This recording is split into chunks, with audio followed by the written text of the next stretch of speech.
Welcome to சித்தூஸ் clip Tamil. இன்றைக்கி வந்து நல்ல ஒரு சூப்பரான சுவையான ஒரு பொரியல் ரெசிபி தான் கொத்தவரங்காய் பொரியல். வெஜிடபிள்ஸ்லேயே கொத்தவரங்காய் வந்து அதிக மருத்துவ குணங்களும் சத்துக்களும் நிறைந்தது. மலிவாக கிடைக்கிறனால நம்ம அதை ரேராக தான் யூஸ் பண்ணுறோம். ஃபைபர் நார்ச்சத்துள்ள காய் இதுதான் கொத்தவரங்காய். இதை நான் வந்து பொடிசாக கட் பண்ணி வச்சுருக்கேன். கொத்தவரங்காய் நார் எல்லாம் எடுத்து நல்லா பொடிசாக கட் பண்ணி நீட்டாக தண்ணியில் ஊற வச்சு நல்லா அலசி இந்த மாதிரி ஒரு குக்கரில் போட்டு ஒரு 3 விசில் போட்டு தனியாக எடுத்து வச்சுக்கோங்க. இது அப்படியே நம்ம வேக வச்சோம்னா ஒரு மாதிரி மொரமொரப்பாக இருக்கும். அதனால தான் குக்கரில் போட்டு வேக வச்சோம்னா கொஞ்சம் சாஃப்டாக இருக்கும். தண்ணி வந்து அதிகம் வைக்காமல் காய்க்கு அளவாக தண்ணி வச்சுக்கலாம். காய் வேகும்போது உப்பு சேர்த்து வேக வச்சிடணும், ஏன்னா உப்பு பிடிக்காது இந்த காயில்.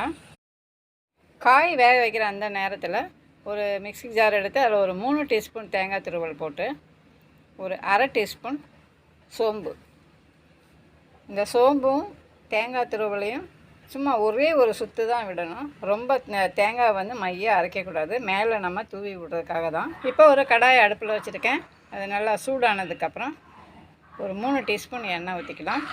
ஒரு 1/4 டீஸ்பூன் கடுகு, கடலைப்பருப்பு, உளுத்தம்பருப்பு அது ஒரு அரை டீஸ்பூன். நல்லா பொரிஞ்சதுக்கப்புறம் கருவேப்பிலை ஒரு கொத்து, அதோட பெருங்காயத்தூள் ஒரு 3 பிஞ்ச் பெருங்காயத்தூள், மஞ்சத்தூள் ஒரு அரை சிட்டிகை மஞ்சத்தூள் போட்டுட்டு நம்ம குக்கரில் வேக வச்சுருக்கிற காயை இதில் சேர்த்துக்கலாம். இந்த தாளிப்பில் சேர்த்து நல்லா ஒரு தடவை வதக்கி விட்டுக்கலாம். தண்ணி வந்து அளவாக வச்சுக்கணும். காய்க்கும் தண்ணிக்கும் சரியாக போயிடணும். தண்ணி வந்து மீந்து வரக்கூடாது, அப்புறம் தண்ணியோட சத்துக்கள்லாம் போயிடும். இப்போ நல்லா ஒரு வதக்கிட்டு மிளகாய்த்தூள் சேர்த்துக்கலாம். நம்மளுக்கு காரம் எவ்வளோ வேணுமோ அவ்வளோ மிளகாய்த்தூள் சேர்த்துக்கலாம். நான் தனி மிளகாய்த்தூள் தான் சேர்த்துக்கிறேன். நீங்கள் குழம்பு மிளகாய்த்தூள் இல்லை சாம்பார் பொடி அப்படியே எதுனாலும் சேர்த்துக்கலாம், நல்லாயிருக்கும். மிளகாய்த்தூள் போட்டு நல்லா அந்த எண்ணெயிலே வதக்கலாம். இனிமேல் தண்ணி ஊற்றுற வேலை இல்லை, இதை அப்படியே வதக்க வேண்டியதுதான். நம்ம போட்டு அந்த மிளகாய்த்தூள் பச்சை வாசனை போனதுக்கப்புறம் நம்ம அரைச்சி வச்சுருக்கோம்ல சோம்பும் தேங்காய் துருவலும் அதை வந்து மேலாப்பில் அப்படியே தூவி விட்டுறணும். இயற்கையாகவே வந்து கொத்தவரங்காயில் ஒரு சிறு கசப்பு இருக்கும். இந்த தேங்காய் போடும்போது அது ரெண்டும் ஈக்குவல் ஆகிடும்.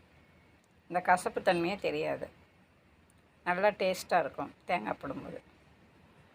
அவ்வளோதாங்க, கொத்தவரங்காய் பொரியல் ரெடி ஆயிடுச்சு. ரொம்ப சிம்பிளாக ஈஸியாக செஞ்சிடலாம், குயிக்காக செஞ்சிடலாம். நல்ல சூப்பரான சுவையான கொத்தவரங்காய் பொரியல் ரெடி ஆயிடுச்சு. சாதத்துக்கு தொட்டுக்கிறதுக்கு அட்டகாசமாக இருக்கும். நீங்களும் வீட்டில் கண்டிப்பாக இதை ட்ரை பண்ணி பாருங்கள். வீடியோ பிடிச்சிருந்தா ஒரு லைக்கை தட்டி விட்டு சப்ஸ்கிரைப் பண்ணி சப்போர்ட் பண்ணுங்கள். அடுத்த வீடியோவில் சந்திக்கிறேன். தேங்க்ஸ் ஃபார் வாட்சிங்.